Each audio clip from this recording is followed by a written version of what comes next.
Welcome back to another hot episode. Southern Tulane.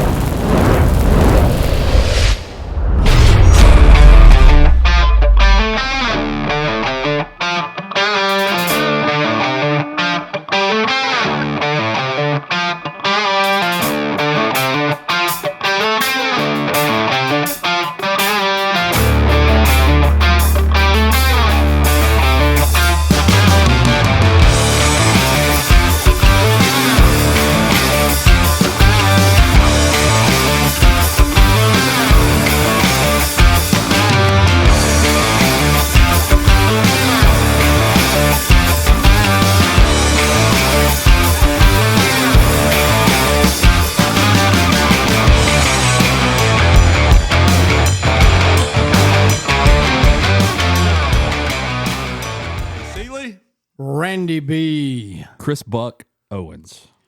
Streets of Bakerville. All right. That's good. I wanted to just blow by it real quick. Just when I needed to get into it. Pretty soon it's just going to be shortened to Buck. Guys, what's been going on? It's freezing cold outside still. Literally. Oh, my God. That is not figurative. That is literal. This morning it was 18. Yesterday was 10. Well, they get 7 inches of snow in Louisiana. Something stupid like that. Crazy. Talked to Big John earlier today. They still got road closures. Big, I don't remember what he said. Dolly Parton Bridge or something still shut down. It is. Interstates look like a parking lot down there. Here, we didn't get as much moisture. It's cold, but luckily we've been able to travel. And it's been rough. If we had moisture on the roads, as cold as it's been, or any kind of precipitation in the air, we'd have had problems. Because normally when we get snow around here, the ground is so warm that it don't stick. Yeah, it just melts in. But as long as we've had sub-temperature cold, any kind of precipitation at this point in time is going to stick, and it's going to start rising towards the heavens. Right.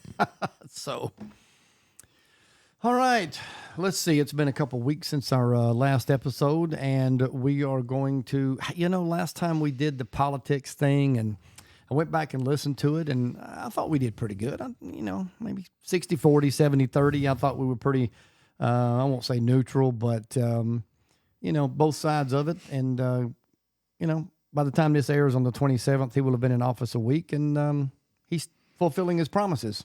Yeah. What do you think about that? I talked to somebody the other day. I bet his hand is sore from all the signing. Yeah, man, he is getting after it. Good, bad, indifferent, I don't know, but and no doubt he's laying some ink down, brother. Well, there's been a lot of things done, and I think there's been some of them that's blatantly good, and then there's been some that there needs to be some. There's probably some wording in there that makes it better than just the initial title of it. But we had I don't know if you follow. We live near Coleman, Alabama, and they posted today that somebody in their area, ICE has swooped in and scooped them up and hauled them off, and everybody's like, "Oh, poor pitiful family," and this, that, and the other, and everybody's like, well, they're really only after, at this point in time, your hardened criminals. So if they took one out of your midst, then just be thankful that he didn't do anything before he left town. Yeah, somebody was asking me about that the other day. Obviously, we've talked about it before, but I'm in the construction business, and they were like, are you fearful of, what's going to happen in construction? And I was like, I'm really not. I was in construction a few years ago when it wasn't Trump. I think it was Obama, maybe. And a lot of the Hispanic labor force went on strike, and we felt that. But by and large, right now, it's not the guys that are getting after it for an honest day's pay that he's looking to. That's right.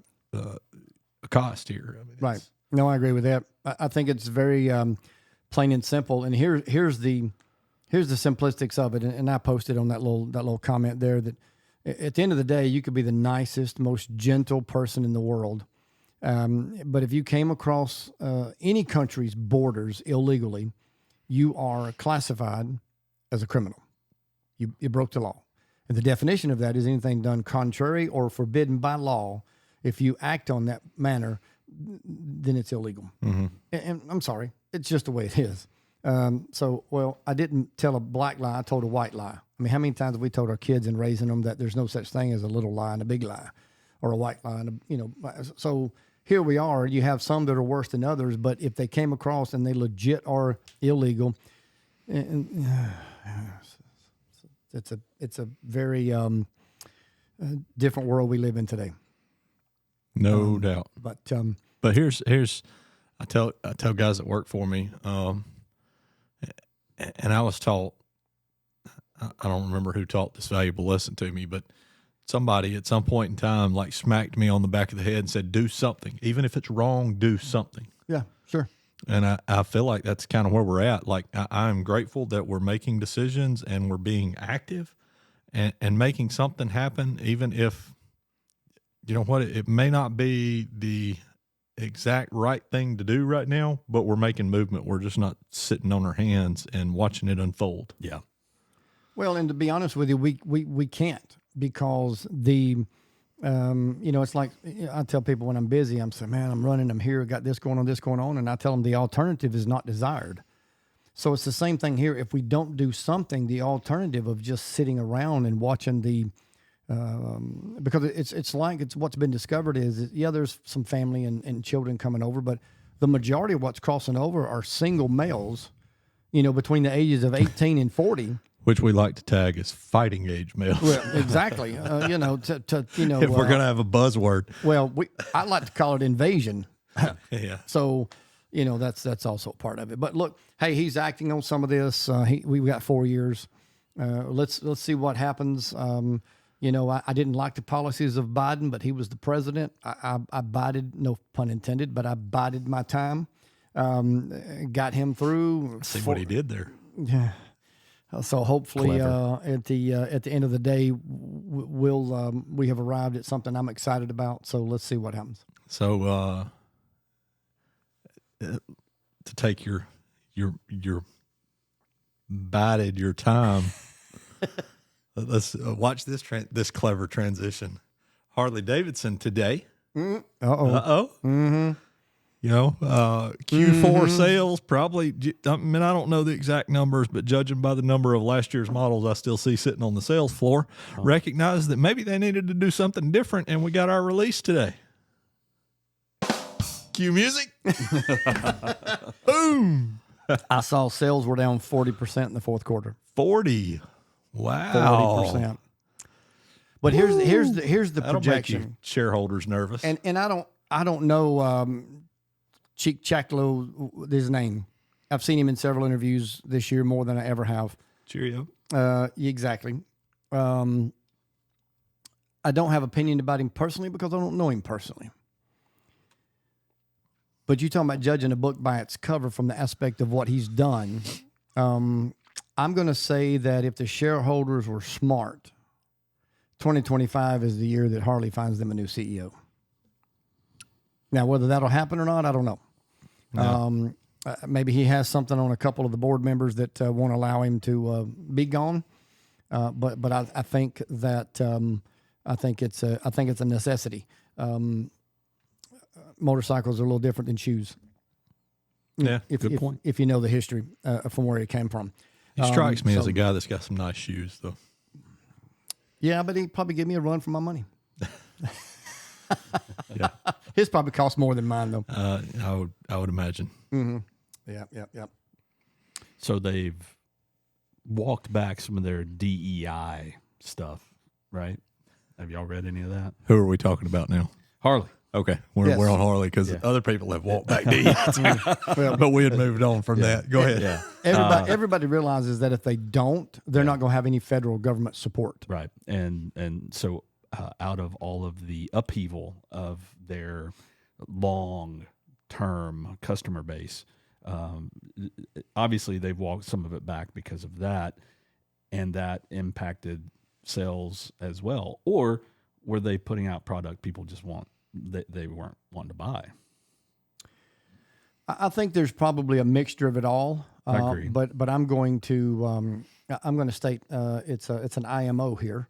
DJ and John and I have been kind of collectively as a group for the last 3 or 4 years, visited many dealerships, seen bikes come and go, been to many rallies, far and wide shows. And I think what it boils down to is they're flailing around and trying to find something that'll stick.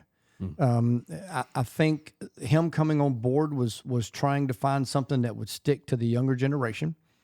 I think in doing so, he left the older generation behind a little bit, and on purpose or not, don't know. The problem, and we've mentioned this numerous times, the problem with doing something of that nature is that it's the older generation, 35 and up, that typically has The means. according to the statistics that I read today, they have the $90,000 or above salary to pay for a Harley Davidson motorcycle, and they're the ones doing the buying. Sure. Your 20-year-olds are buying the $10,000 to $14,000 crotch rockets, and they're enjoying them. They're riding them. They're dying on them or whatever they're doing. But at the same time, Harley's got these bikes that are $19,000 to $45,000, and these kids are just not buying those bikes.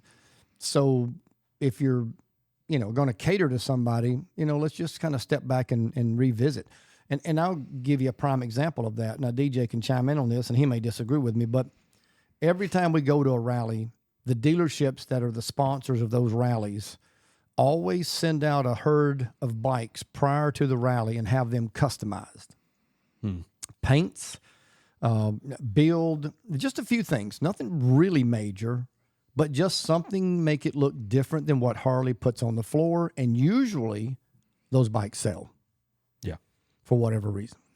You can name the reason, but it's different than what Harley's putting on the floor. Yeah, maybe. I haven't been, overwhelmed by those bikes. I think there's a certain number of people that like the idea of going to a rally and buying a bike at a rally. There's some sort of appeal that comes to that. I bought my bike while I was in Daytona. Sure. I bought my bike while I was in Sturgis. Well, it's like going shopping sales while that you're happen out of that town. way. Yeah.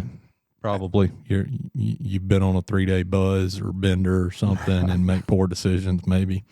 But No. they do some pinstriping on them, or they might add a stage 2 to it or something like that. But I haven't seen anything that was just like, wow, that's cool. And I don't maybe I misspoke because I don't think that's what it's about. I think they're just trying to be something different than what Harley's putting on the floor. Yeah. Now, is that because Harley's, their stuff from the factory's not selling? I think they're trying to add value to it because Harley's good one. jacked the price up so much. I agree. That's probably a good way to let me put it. add a little value to what I'm trying to promote versus what every other dealership in the country is trying to promote. Right. And I'm sure Harley's giving them some incentives during those rallies and maybe offering them some discounts on the bikes or something else. But I really think it's just trying to be a value adder and compel people to buy there. Yeah. No, I mean, it's an attention getter. Yeah. And we've heard, some of the other podcasters out there have interviewed people that are salespeople that Harley brings in from all over the country to these big rallies just to sell bikes during that rally. Yeah. Yeah, there's one girl that goes that's in Daytona every time I'm down there. It has been for the last several years. A good-looking young lady. Don't know her. Trust you won't speak because I'm not buying a bike. But if you're buying a bike, she throws that smile on, shakes it and wiggles it and walks it across the floor. But if you ain't buying a bike, don't look at her because the looks could kill you. But she's probably where she's from, number one salesman or whatever, and she's got the tools figuratively and physically to help sell, and they do that all over the place. Black Hills Harley does it, Panama City Beach Harley does it, Teddy Morrison, that's what they do. So Sturgis, we looked at a lot of bikes at the various dealerships out there this past year, and they apparently move a lot of bikes at the Sturgis rally, something over 600 sold. Yeah, I imagine so. Yeah. That's a big number, but that doesn't like really shock me. Yeah. I think their used numbers are pretty big, and they usually try to do some. Look, I knew when I went out there this past year what I could get the legendary orange CVO Road Glide for. I'd already been to a couple dealerships, already knew what to get it for. So walk out there, we got there, walked in, they had one sitting there, which they're a little more rare. The street glides are a little more popular or plentiful. So I asked the gentleman, I said, what are you asking? And he said, like 61 or 62. And I just chuckled. And I said, I'd be willing to bet if I had cash in my pocket, I could walk out of here with that for about $49.5 to $50. He chuckled. Went back around about an hour later after walking around, and he said, I went and talked to my manager, and he said he could probably get pretty close to your number. And I said, I know. Mm-hmm. I said, I know. I wasn't trying to be a smart ass, but I mean, you know, so they start that number up high, and then they work themselves down and until the fish bite. And then when the fish starts biting, then they've got them. So anyway, well, such is business. It is. It is. So I'm looking at the website here. We've got a few different colors and do different makes. And, you know, to be honest with you, I don't think there's anything that's blowing my skirt up except one here that I'm going to pull up. And I'll flash it up on the screen during the post video in the post. But the Road Glide CVO, the purple one, kind of makes me want to throw up. Hang on. We're getting there. So we're going to get it here where you can see the back of it. And Chris and I was like, what the? You know, and so many of these bikes, it's the only one that's chrome. They come out and, you know, it takes them a minute to grow on me.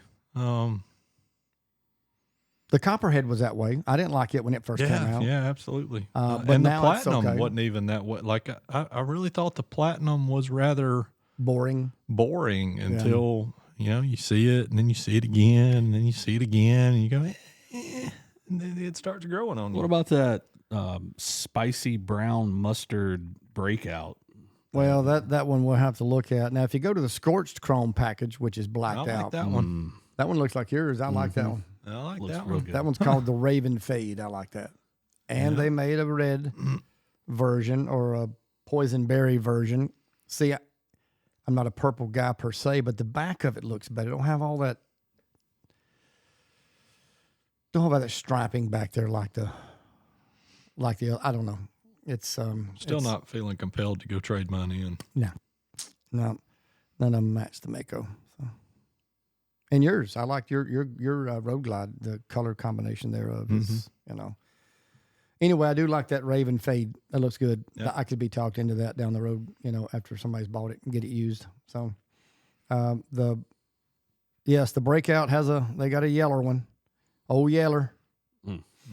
But they also have a red one. They didn't have that last year. That intrigues me just a little. Surprises me that they're expanding the Breakout. It appears.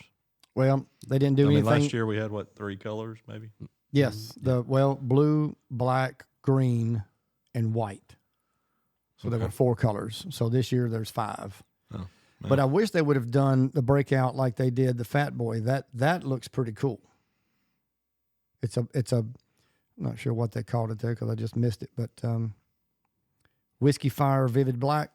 Yeah, that looks something a little different. I like the Whiskey Fire color on. Yep. Some of the other bikes. And I do like that the Fat Boys are not solid wheels anymore. Yeah, I was never really a fan of the solid wheel. No, me either. Anyway, we'll delve into that just a little more as time progresses. Maybe we'll spend a little more time on it once they kind of throw out their official commercial, and maybe we'll get a chance to go to some dealerships and do some interviews and look at them. We'll talk about it a little more. But they are out. Obviously, by the time you guys hear all this, I'm sure you would have already went to the website and looked around. We talked to Big John on the text message here a little bit ago. Matter of fact, he's still texting us.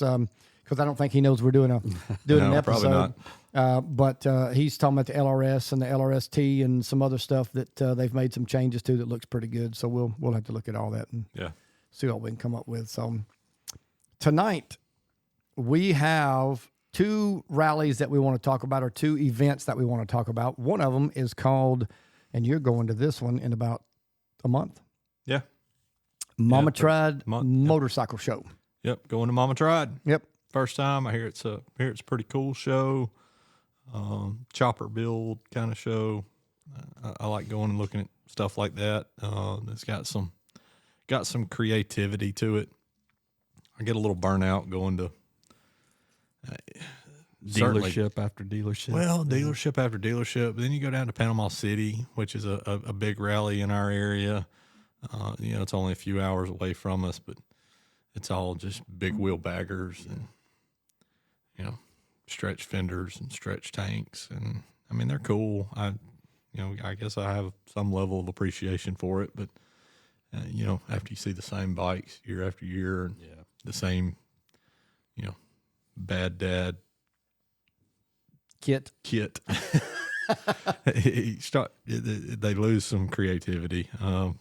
Well, we've seen the clown bike for many years now, and it's in the daylight, it's getting a little rugged. It needs some work, but in the dark and the speakers going, it still kind of holds its own a little bit. But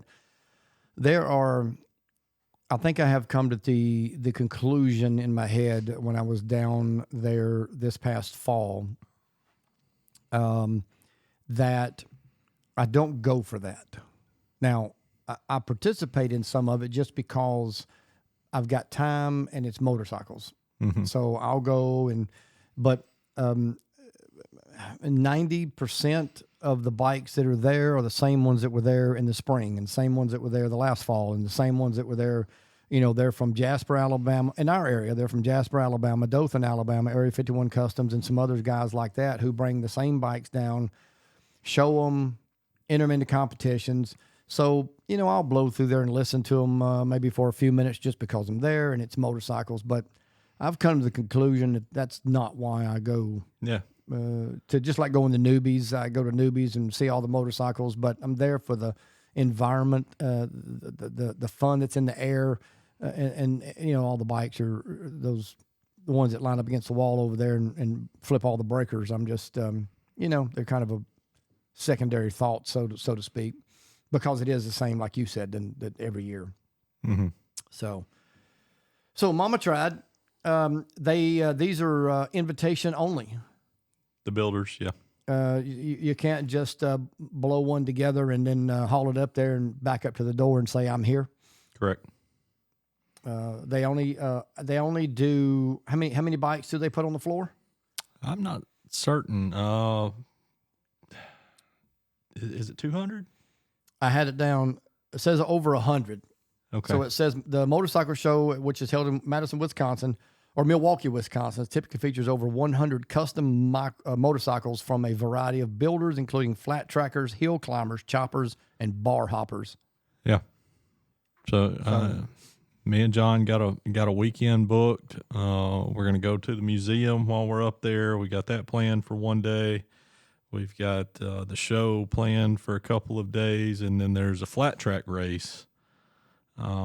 Never been to one of those. It's pretty interesting. So this is called Flat Out Friday. Flat Out Friday. Mm-hmm. We're going to go to it. It's a concrete oval, and they coat the concrete with Dr. Pepper syrup. Correct. That is correct. That's right. And then race around it. So that ought to be interesting. My first time experiencing that. But so it says it's part race, times. part rock show, part circus. Okay. Yeah. So that's straight off of their website. Yeah. All right. That'd be a little sticky. Yeah. So when, I considered that. You ever been to like a chariot race at a rodeo? Mm-hmm.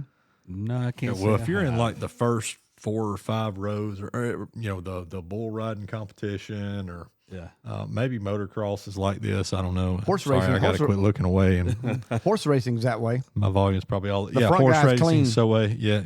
If you're in the first few rows, you're getting dirty. So when I was looking at those seats, I was like, wow, we can get good seats. They're only $100 a pop or something. Then I was like, Dr. Pepper syrup, huh? Sitting on the first few rows at SeaWorld. Yeah. So That's like I backed it up a little bit. I think we're on like row 15 or something. Maybe I'm in the safe zone. maybe you'll only get a little bit of syrup on your biscuit. Take there. a poncho Yeah. just in case. So yes, the Mama Tried this year is February the 24th and 25th. I think is the majority of the atmosphere. I'm sure it starts probably a day or two earlier than that and goes. Some of the key things that I looked up was the show primarily highlights custom motorcycles built by various builders, attracts both established names and rising talent in the motorcycle scene.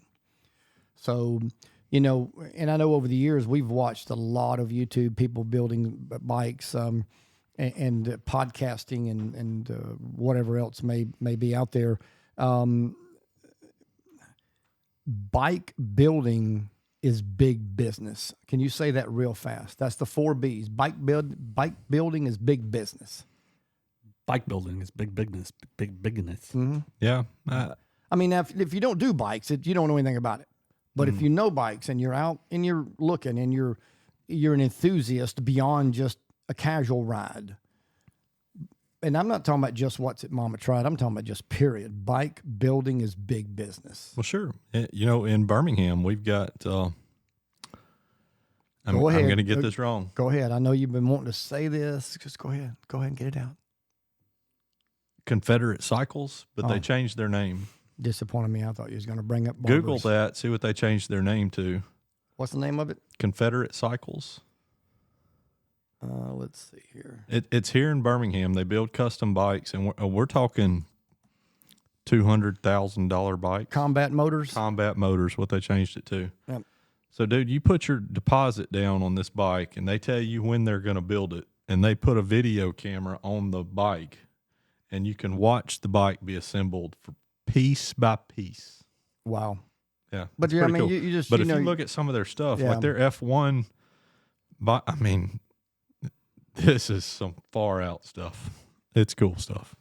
that's the kind of stuff that I would never probably have, and you might, but I mean that's what, 100 a quarter, 150, $200,000, Easy. $250,000 bikes. I think they're pushing 200. Yeah. So, But they're, just local shop here in Birmingham. but I mean, look back to the 90s with Orange County Choppers and LA Choppers and a lot of those guys who were building for celebrities, and a lot of stuff was going on. I didn't even ride back during those days much, but they were everywhere. And Yeah. even though that era has kind of toned down, bike building itself is as big as it's ever been. I think they just took it from a chopper to a cruiser to a street bike to a bagger. I mean, who would have ever thought 30 years ago, that 20 years ago, even maybe 15 years ago, that baggers would be what they are today, and building and it's a anyway. Yeah, I think there's no doubt you like the the practicality of a bagger in touring and travel and two up with your significant other adds a whole lot of appeal to a bagger versus the Dynas of the day. But yeah, certainly 20 years ago, nobody would have expected baggers to be where they're at today. It is a different it's a different world. One of the things that I read, and I guess I really didn't take it into consideration. I shouldn't have had to have read it to know it, though. They have this on purpose this time of year. Mm-hmm. Wintertime. We talked on a couple episodes ago about what do you do during the winter. Well, most people, that either don't ride or can't ride a lot, they start looking at, maybe doing some winter maintenance, winter building, and wish list for the spring. But they're doing it in the wintertime like this specifically because there's not a lot going on, and it allows for, guys to go up there and in a climate, indoor controlled environment to be able to enjoy motorcycle world. Yeah. Well, I'm giving you the GoPro. I want you to find any and everybody you can. I need interviews. We need conversations. We need Stories. Yeah, we got to have stories. We got to have some stuff to put on the tube. Well, there's not many times that me and Big John get together that there aren't stories to tell. Truth, running out of gas in the hills of Missouri, or there's usually a takeaway or two from those events. But okay, yeah, I'll see what I can come up with. We'll make something happen. I think it'll be fun. I'm looking at it here on the website. The museum itself is, that's. I know you've seen it already, but obviously, it's pretty big. So, yeah, I'm excited about it. Like I said, that those kind of bikes aren't something that I own, but the level of, or my expectation for the level of creativity and originality is pretty high for this, and I hope I'm not let down. Man, they've got some great sponsors though, don't they? I was about to go over that. I mean, the sponsor list on their website is, it's Royal Enfield, Dixon. I mean, law firms. That's substantial sponsors out there, so it's a big deal. Yeah. But I mean, not only that, they're having it, in Harley's back door. So I mean, they're, and Harley's, they're on board with it. So. Oh yeah, it's heavily involved in that. So anyway, so that's coming up February. I think the official dates are the 21st, 2nd, 3, 4, and 5, somewhere along in there. Yeah. So good deal. And then the week following, Daytona starts. Buddin'. Yep. And I gotta say, I've had some people, matter of fact, social media was eat up with it. It does it every year about this time. People start talking about, hey, getting ready for Daytona, and people in the Daytona group start going, "Oh, it's the worst rally around. I can't believe anybody would even go down there." Blah blah blah. Everybody's like, "Why are you in this group then?" Yeah. Somebody, because they're living to be that way. Look, again, like I said earlier about going to these, we see a lot of the same things and a lot of the same bikes and same people. But then again, that's why I go. I mean, I want to see the same bikes and same people and ride and do. I think at one time you actually used the term "do motorcycle shit" with my motorcycle friends. So that's it. Yeah, it's that simple. And right now, I think the three of us are going. My first time. Yeah. Oh, that's right. It will be. Yeah, my first time to Daytona. Yeah. We'll have to introduce you to Tim and get you baptized in the. Yeah. That should be good. It'll be lots of fun. I'm excited about it. Yeah. It's just it's an opportunity, and I think probably if there were options out there that time of year, maybe I would choose to do something else. But really, this time of year, like the Mama Tried situation, there's just not a lot going on. Yeah, there's not. And going south to get to ride for a few is appealing, especially since we've been in Eskimo style weather the last few weeks, and it ain't letting up anytime soon. It appears. That climate warming thing is killing us around here. So really, I feel like for us, man, the off season started early. I feel like this year than normal, and our opportunities in between when it started and now have been few. I'm anxious for Mama Tried. I'm anxious for Daytona, and then by the time we get back from Daytona, we should be able to get some regular riding in and kind of get back to our normal groove. But once you get into motorcycling and that, man, there's just, you start realizing how short the riding season really is and how few the opportunities really are.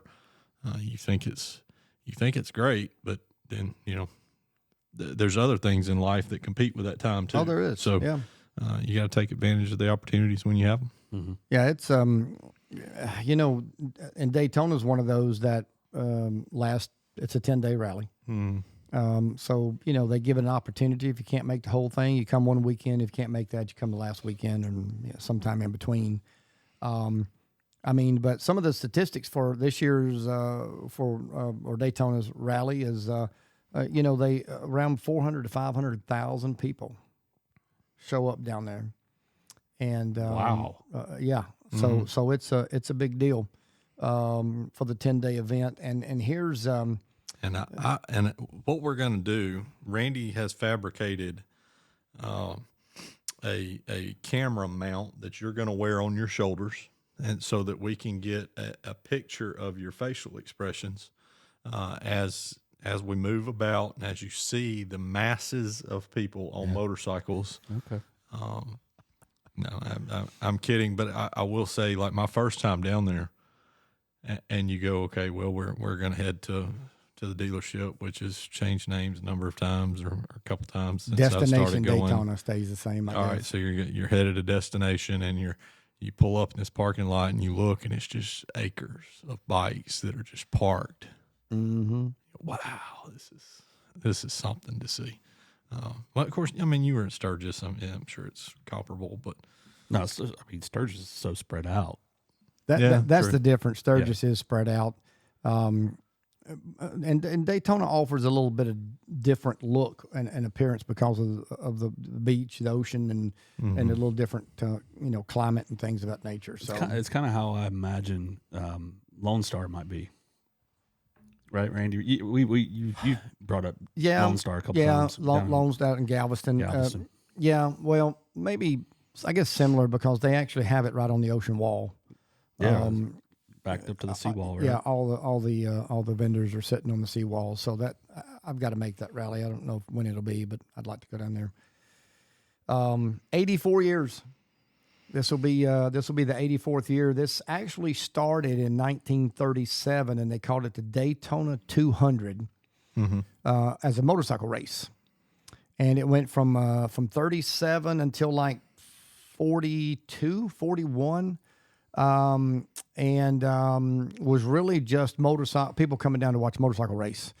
And then World War II broke out, and it got suspended for about 4 or 5 years. But during that time period, people were like, we kind of enjoyed doing motorcycle stuff, so let's just keep going down there.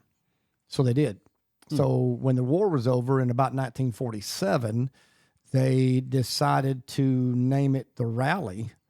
The races still take place in its own fashion, but that's how Daytona BikeWeek got its kind of official name and start. And this will be the 84th year.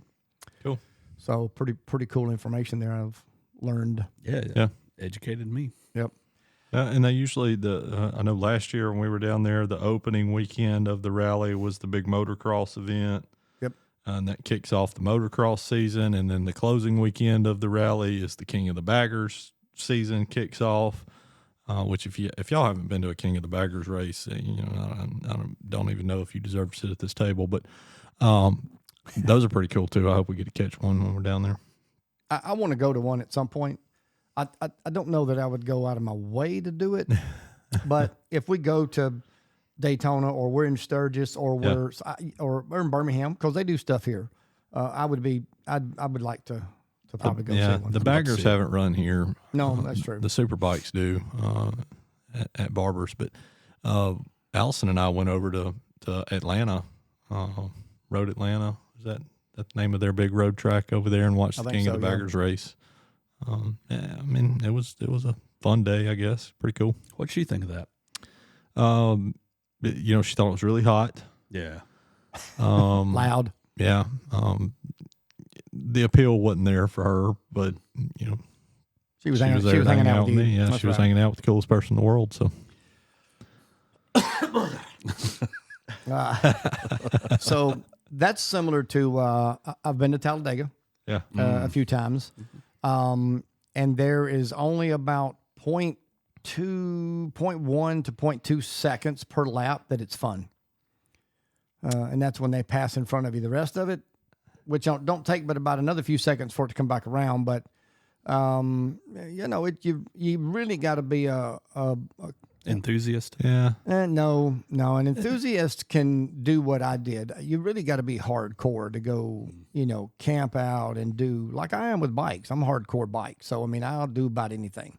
I won't do it with NASCAR, but I got friends of mine that they got the whole camper and they keep it out at the track, from April till October. It's a little different rent with that space. that though, because with like the most of the road tracks that I've been to, there's seating all over the place on the track, and you can go hang out for a little while in the straightaways, and you'll see them come around the curve, and they get on it and they're wheeling past you, and then they drop it and go down into the next turn or whatever. And then you can, walk the path and get you something to drink, refreshment, beverage or whatever. And then you can go into one of the curves and watch them come into the curves and, drag a knee around the curve and all that. And then almost always you can get into the paddocks and, Yep. See where they're wrenching on the bikes and prepping them for the cool next to see. race. And it's not like Talladega. I mean, I guess there's opportunities for that at Talladega, but most of the NASCAR races, you've got a seat and it's your seat and that's where you're at. And maybe you're lucky enough to have a hospitality suite somewhere or something where you can kind of change things up a little bit. But I enjoy it a little better than I do just an oval track. A NASCAR. Yeah. Left turn, left turn, left turn, left turn, left turn. Mm-hmm.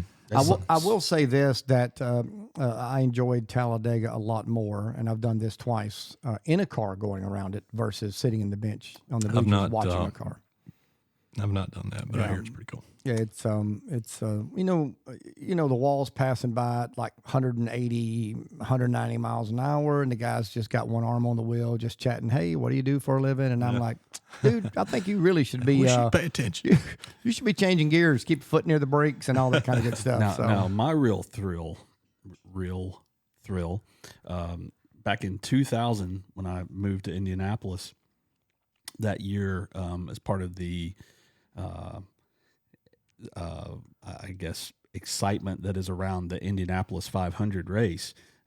They opened the track up and you can pay. Back then it was, I think, $15. You can drive your own car around the square oval, whatever they call it, and pass over the bricks at the start finish line.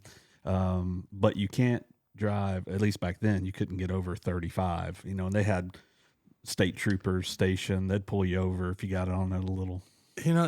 I hear they do that at Daytona as well. They have like a parade lap where you can take your bike out on the track, and I'm sure they've got some sort of pace setter. Yeah. I asked last year, and they said no.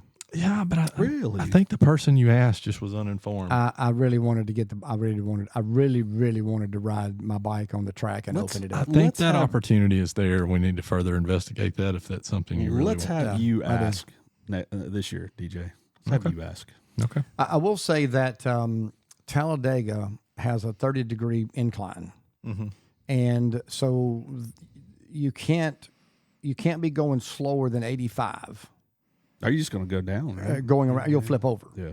And you can't walk up it. You have to crawl up it if you're out of your car.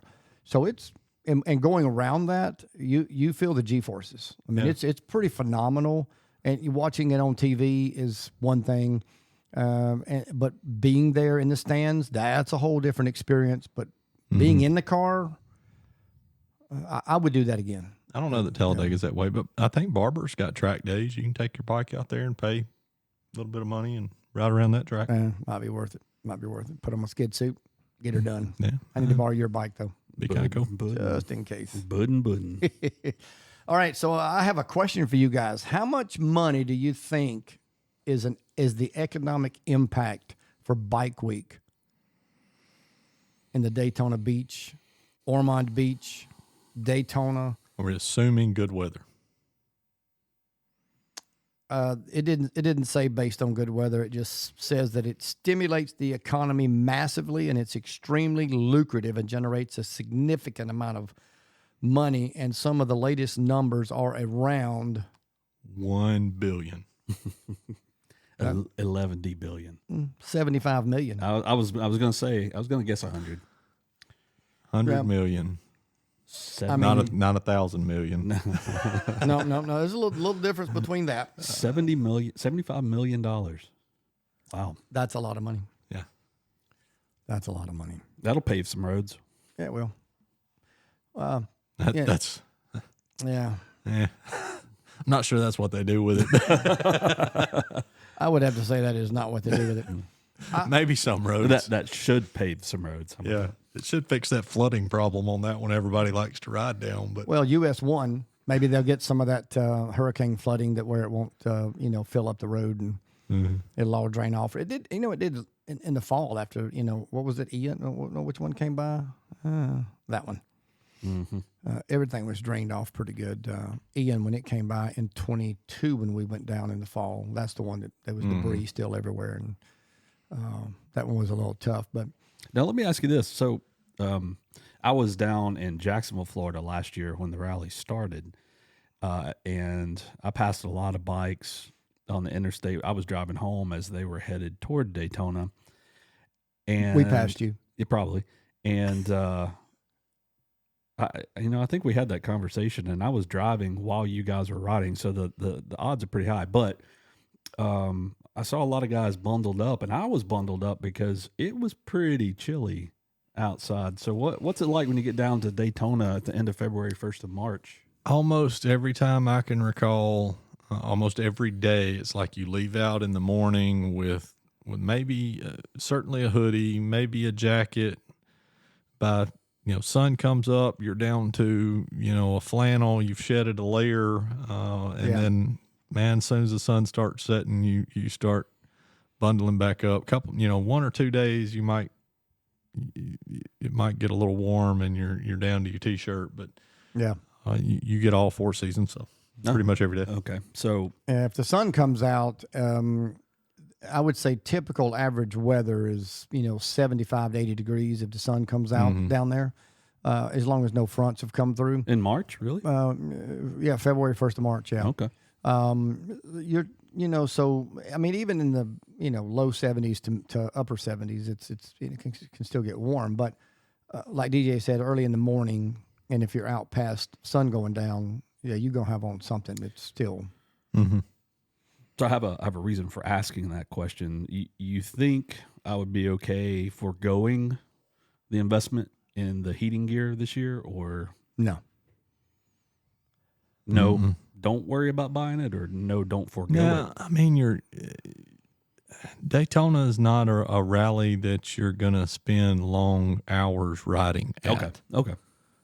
So from wherever we're staying to wherever we're going, you might get an hour of riding in. If it's uncomfortable, I would say just be uncomfortable for short amounts of time. When you get to where you're going, you're going to be fine. I got you.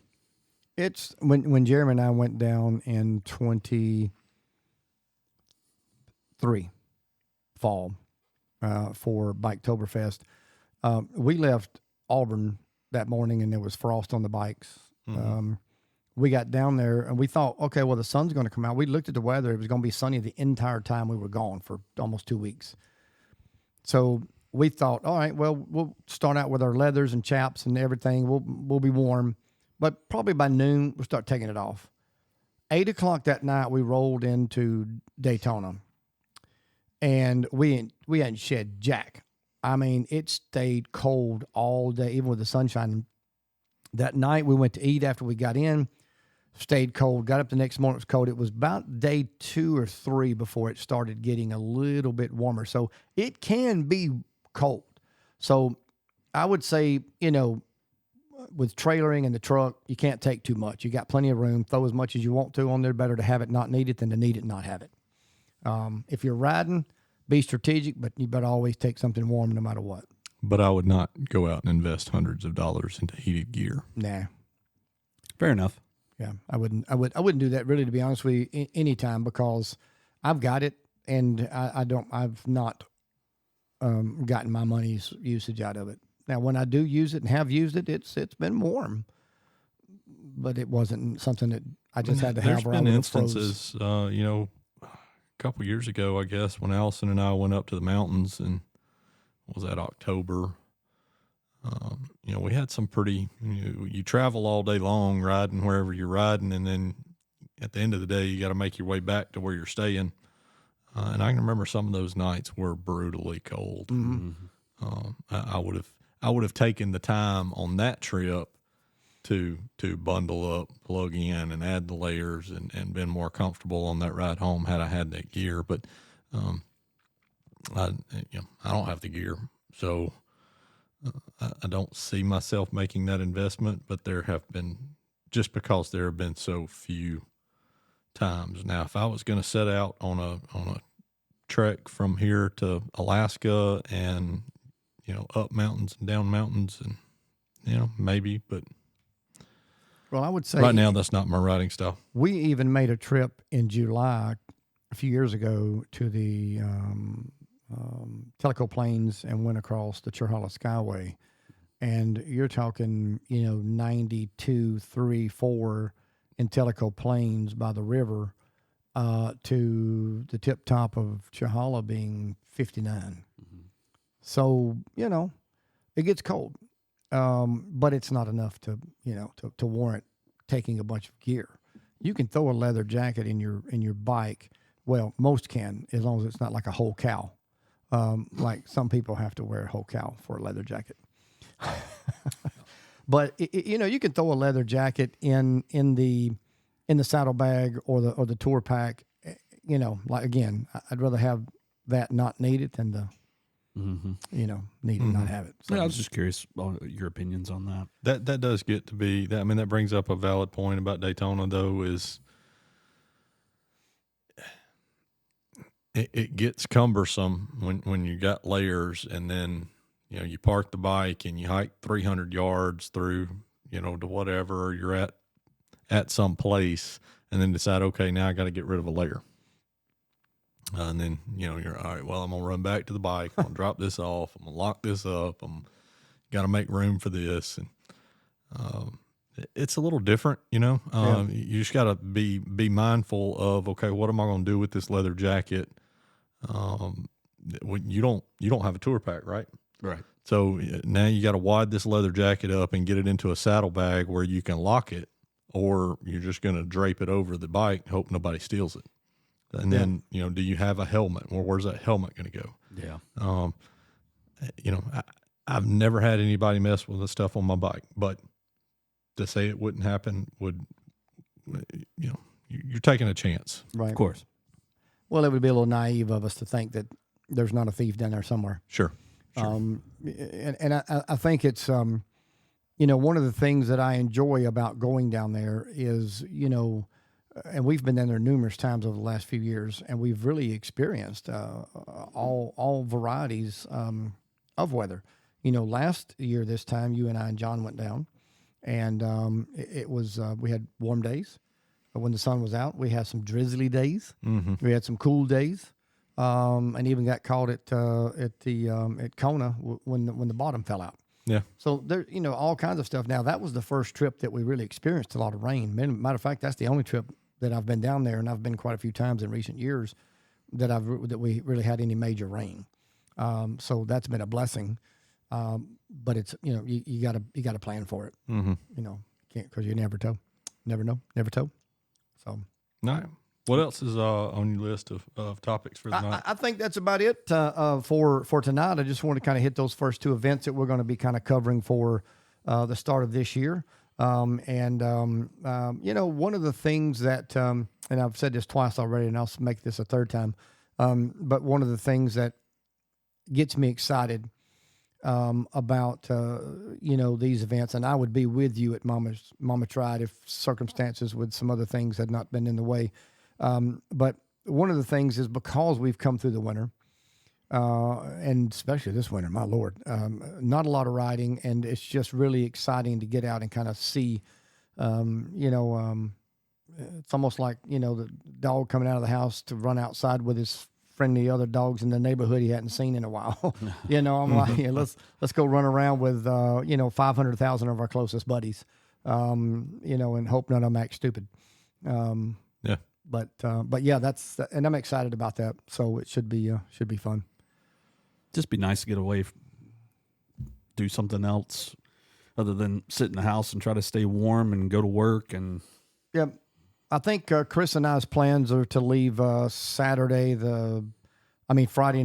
afternoon. The 28th? yeah, so we'll be arriving sometime Saturday the 1st, and then you're coming in that Wednesday night.